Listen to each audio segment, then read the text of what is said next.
illallah, asyhadu an la ilaha illallah wahdahu la syarika lah, wa asyhadu anna Muhammadan abduhu wa rasuluh. Amma ba'du. Baik, pada kesempatan kali ini kami dari kelompok 2 akan mungkin melanjutkan presentasi yang berjudul nilai norma dalam konstitusi.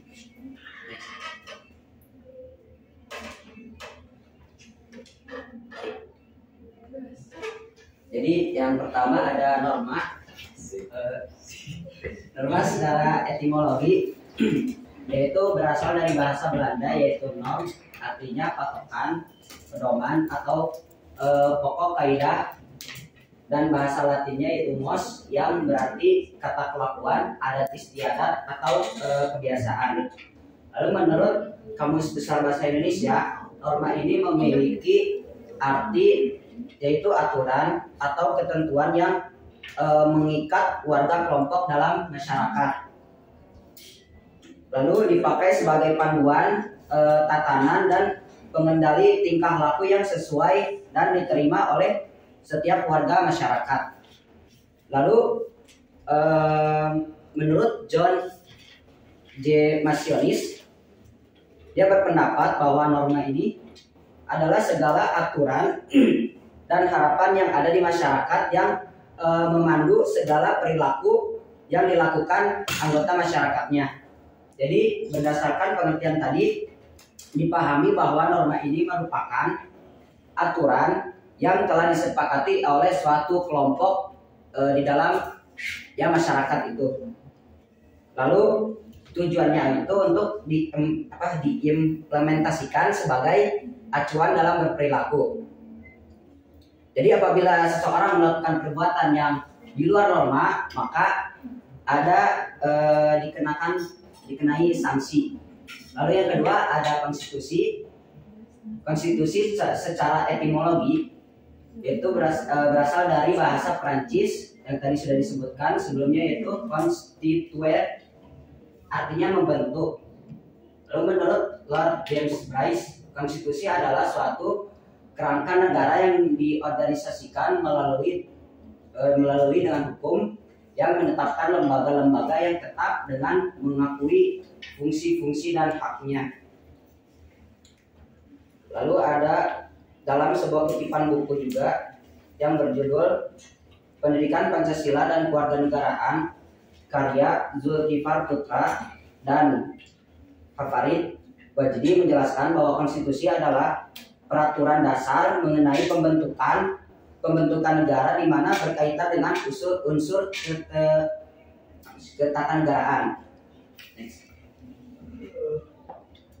Lalu selanjutnya ada macam-macam norma. Nah, macam-macam norma ini ada 4. Yang pertama ada norma agama. Norma agama ini adalah norma yang berasal dari agama, yaitu berasal dari wahyu Tuhan Yang Maha Esa, yang dimana sudah diyakini kebenarannya. Terus norma agama juga bisa disebut dengan dogmatis. Maka dari itu harus dilaksanakan dengan tidak boleh dikurangi ataupun ditambahkan dalam norma ini. Jadi norma agama ini yaitu ditulis dalam kitab suci masing-masing agama dan kepercayaan manusia di dunia, sehingga norma agama ini menjadi peraturan yang harus dipercaya dan diterima oleh manusia sebagai bentuk perintah, larangan, dan ajaran yang bersumber dari Tuhan Yang Maha Esa. Lanjut. Yang kedua yaitu ada norma kesusilaan.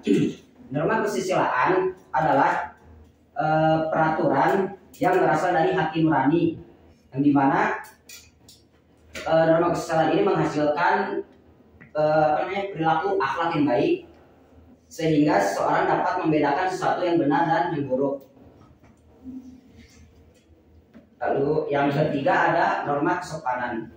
Nah, norma kesopanan ini adalah segala perilaku yang didasarkan pada aturan-aturan yang sudah disepakati di lingkungan sekolah, keluarga, pokoknya di lingkungan berkelompok gitu. Norma kesopanan juga mengajarkan pada masyarakat agar setiap manusia dapat menjadi manusia yang memiliki santun, memiliki peradaban yang tinggi, kepribadian yang baik, dan menghargai sesama manusia dan lingkungan masyarakat. Lalu yang keempat ada norma hukum. Norma hukum ini bersifat formal ya, maksudnya sebagai bentuk aturan yang dibuat oleh negara untuk ditaati, dipatuhi, dan dijalankan oleh masyarakat. Siapa saja yang melanggar norma hukum ini maka akan dikenakan yang namanya sanksi.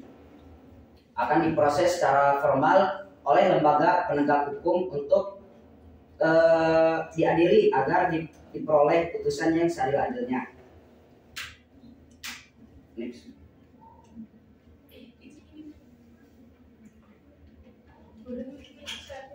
Selanjutnya ada jenis dan fungsi konstitusi yang akan disampaikan oleh Elsa.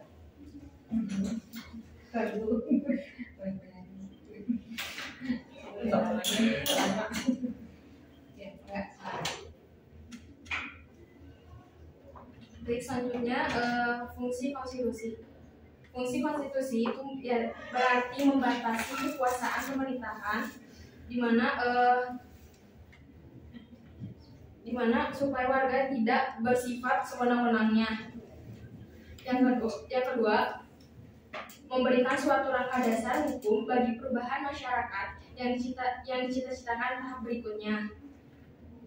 Yang ketiga, dijadikan landasan penyelenggaraan negara menurut suatu sistem keternegaraan tertentu yang dijunjung tinggi oleh semua warga negaranya. Terus selanjutnya menjamin hak-hak asasi warga negara. Nah, konstitusi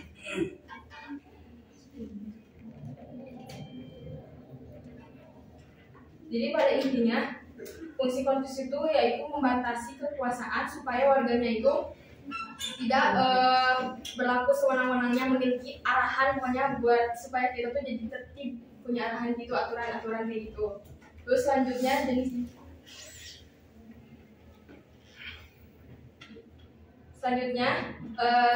jenis konstitusi.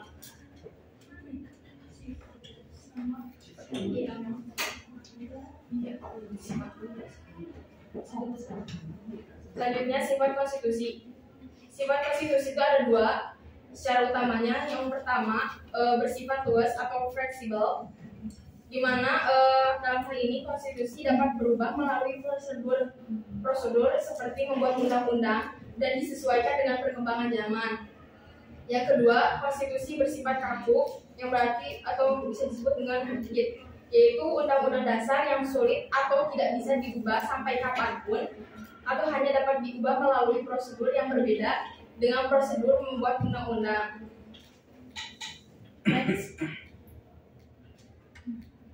Selanjutnya jenis-jenis konstitusi. Menurut C.F. Strong, konstitusi dapat dibagi menjadi dua. Yang pertama, konstitusi tertulis, di mana suatu naskah atau dokumen yang di dalamnya terdapat penjelasan kerangkaan dan tugas-tugas pokok dari badan-badan pemerintah, serta menentukan bagaimana cara kerja badan pemerintah tersebut. Konstitusi tertulis ini disebut juga dengan undang-undang dasar. Yang kedua, konstitusi tidak tertulis, di mana suatu aturan atau norma yang tidak tertulis yang telah ada dan dilaksanakan oleh penyelenggara negara. Nah, konstitusi ini bisa juga disebut dengan konvensi.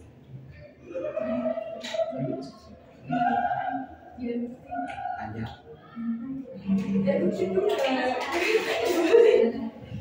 Next selanjutnya. Oh iya,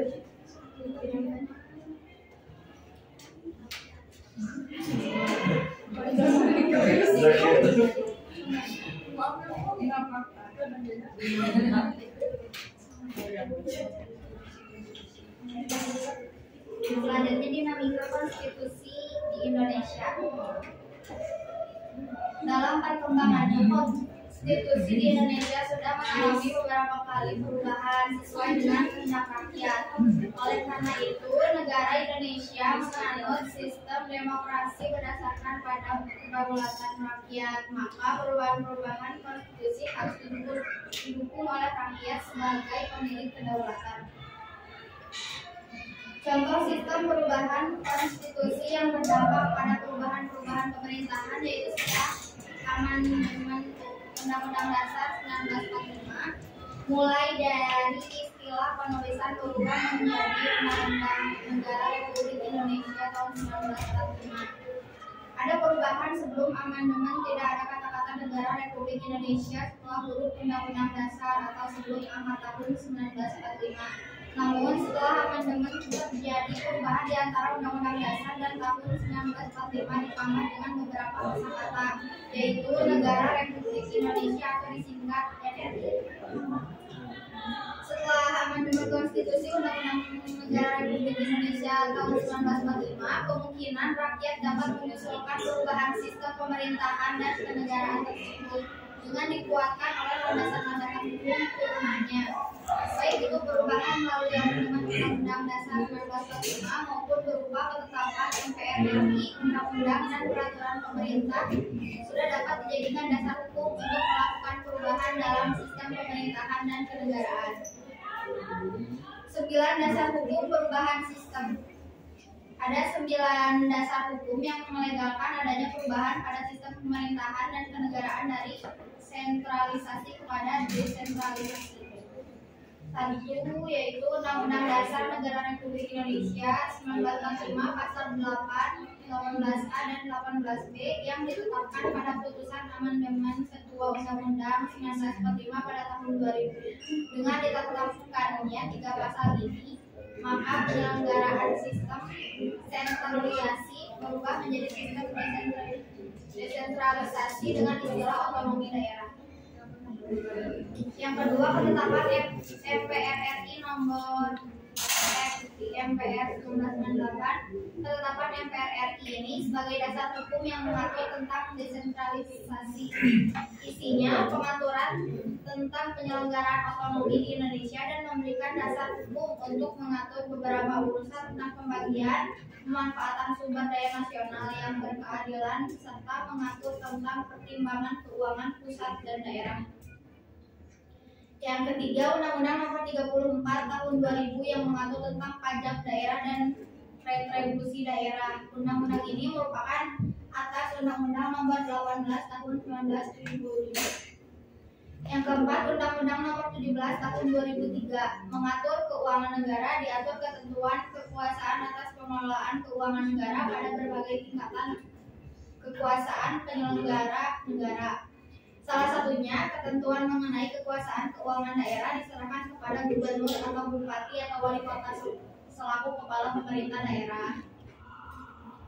Yang kelima, Undang-Undang Nomor 1 Tahun 2004 mengatur tentang ketentuan perbendaharaan negara sebagai kelanjutan ketentuan Undang-Undang Nomor 17 Tahun 2003 tentang keuangan negara, sekaligus sebagai perubahan Undang-Undang Nomor 9 Tahun 1968. Yang keenam, Undang-Undang Nomor 32 Tahun 2004 mengatur tentang ketentuan pemerintahan daerah, diatur hal-hal yang berkaitan dengan otonomi daerah, mengenai asas-asas desentralisasi, dekonsentrasi, dan tugas pembagian. Ada beberapa urusan pemerintahan kewenangannya diserahkan kepada pemerintah daerah, namun ada beberapa urusan yang tetap menjadi kewenangan pemerintah pusat, yaitu menyangkut urusan politik luar negeri, justisi, pertahanan, keamanan, moneter, dan fiskal nasional. Undang-undang ini merupakan perubahan Undang-Undang Nomor 22 Tahun 1999. Yang ketujuh, Undang-Undang Nomor 33 Tahun 2004 mengatur tentang ketentuan keseimbangan keuangan di antara pemerintah pusat dan pemerintah daerah. Undang-undang ini merupakan suatu penjelasan lebih lanjut dari TAP MPR RI nomor XPMPR 1998 mengenai peraturan tentang dari TAP MPR RI nomor XPMPR 1998 mengenai pengaturan tentang ketentuan desentralisasi dalam hal keuangan.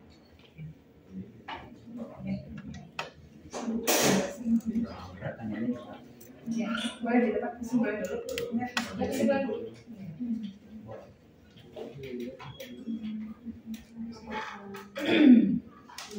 Baik, jadi kesimpulannya, norma merupakan aturan yang telah disepakati oleh suatu kelompok masyarakat untuk diimplementasikan sebagai acuan dalam berperilaku. Jadi, apabila seseorang melakukan perbuatan yang menyimpang, bahkan menimbulkan pelanggaran, maka akan dikenai sanksi. Sedangkan konstitusi terkait dengan pembentukannya negara dapat disimpulkan juga dalam Undang-Undang NRI 1945 menempati urutan tertinggi dalam jenjang norma hukum di Indonesia. Berdasarkan ketentuan tersebut, secara normatif, isi undang-undang tidak boleh bertentangan dengan undang-undang. Jika suatu undang-undang isinya dianggap bertentangan dengan undang-undang, maka dapat menimbulkan masalah konstitusionalitas undang-undang tersebut.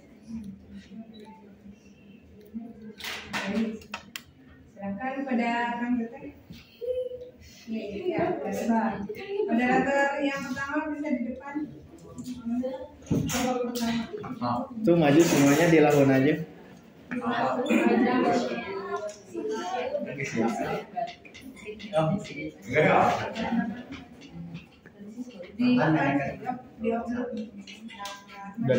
Hah? Apa? Oh iya.